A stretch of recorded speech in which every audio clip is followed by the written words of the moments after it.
Good morning again. It's a Monday morning. So, ang aga. Maaga ho talaga akong gumigising sa umaga. Okay, so ngayong umaga will be parang 2 days na lang ang pagpa-file ng COC or sa mga kandidato para magkaroon ng pagkakataong mag-file ng kanilang intensyon upang tumakbo bilang leader ng ating bayan.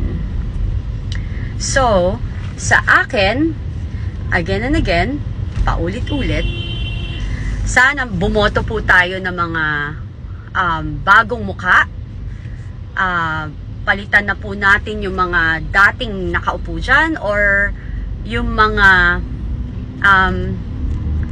pamilya na nandyan na nakaupo pero ay magkakamag-anak pero walang ginagawa. Kung meron naman hong nagawa para sa bayan at talaga naman very respectable politician or leader ng ating bayan, leader ng ating gobyerno, is okay lang, i-retain basta't may mga nagawa. Pero yung ang dating nagiging negosyo na lang para sa kanila yung pagtakbo. Magtataka ka parang simula nung naupo, kahit walang ginagawa, ayaw umalis. 'Di ba? So, anong meron? 'Di ba? Anong benepisyo? Ang liit lang ng sweldo. Sabi ko nga, alam mo, palagi nyong i-double check bantayan nyo yung mga tao or kandidatong iboboto nyo. Mabilis magbago ang lifestyle. Kung hindi man, kung magiging matalino sila, 5 years after nila mag-retire or hindi na tumakbo, 5 years to 10 years, lalabas yung kanilang yaman. Kasi most of them, gumagamit ng dummy para itago yung kanilang kayamanan. So, dapat talaga may prinsipyo, pero yung prinsipyo niya maganda. Yung may God-fearing, may takot sa Diyos. Kasi pag may takot sa Diyos at saka active sa pananampalataya, hindi lang yung nagpapanggap na pasimba-simba, pa Diyos-Diyos. Maraming ganyan. Diyos ko, ang dami ho ako niyan palagi akong napepeki ng ganyan. Yung na akala ko ang babait kasi alam nila basta ako gusto ko parang super God-fearing, mataas yung respeto ko doon. Mas mataas yung respeto ko sa kahit na pulubi sa kalye or homeless, pero grabe sumampalataya sa Panginoon natin kesa doon sa mga sikat, mayayaman, alam mo yon na powerful, pero ang Diyos pera, kasikatan at saka ang tawag dito kapangyarihan.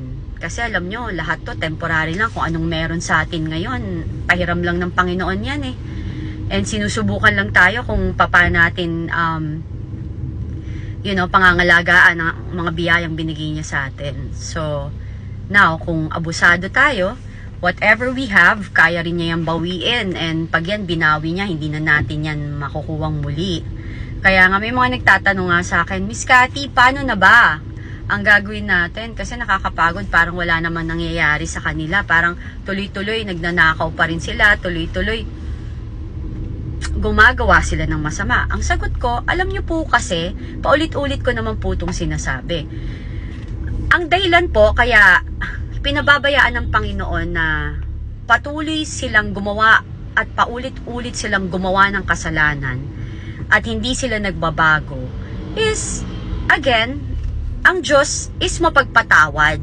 So, binibigyan niya ng pagkakataon ang mga taong ito na makapagbago, na ma-realize nila o matauhan sila na ayoko na to, too much. Parang anong ginagawa ko sa buhay ko? Gusto ko ba na mag-iwan ng legacy or pangalan na pangit na dadalhin ng aking mga kaapu-apuhan at sa mga susunod na lahi ng lahi ko, 'di ba? Mga apo ko, anak ko, na ikakahiya ako, well, ang problema, sabi ko nga sa inyo, na-experience ko rin naman yan na ang demonyo kasi, number 1 na manipulator yan ang galing-galing niyang magmanipula ng tao. So, bubulagin ka niya sa mga paraang masaya, marangya, masarap na pagkain, mamahaling gamit, magaan na pamumuhay, pero hindi mo alam na dinadala ka na niyang doon sa kasalanan na hindi mo agad mapapansin kasi ang saya 'di ba? Komportable, pero yung pala nalulugmok ka na sa kasalanan. And kasi you are surrounded with the same group of people, nagno-normalize yung mali na tinotolerate or pinababayaan, kinukonsinti yung mga maling gawain. Pinagtatawanan na lang, alam mo yung binabaliwala na lang kasi lahat pare-pareho lang na nakikinabang sa pare-parehong way of living and way of thinking and way of life. Anyway, again, I hope that you guys will have a very productive week ahead and happy blessed Monday to you. And pagising sa umaga, magdasal tayo. Pag in the middle of the day, tayo ay nagkakaroon ng pag-aalala or pagkakabagabag sa ating damdamin or ating mga pinoproblema, dasal lang po. And bago po tayo matulog, ganun din po, magpasalamat tayo sa Panginoon na natapos natin ang araw ng maginhawa, hindi man maginhawa, mapayapa, or nalagpasan natin ang araw na ito na tayo ay okay pa din.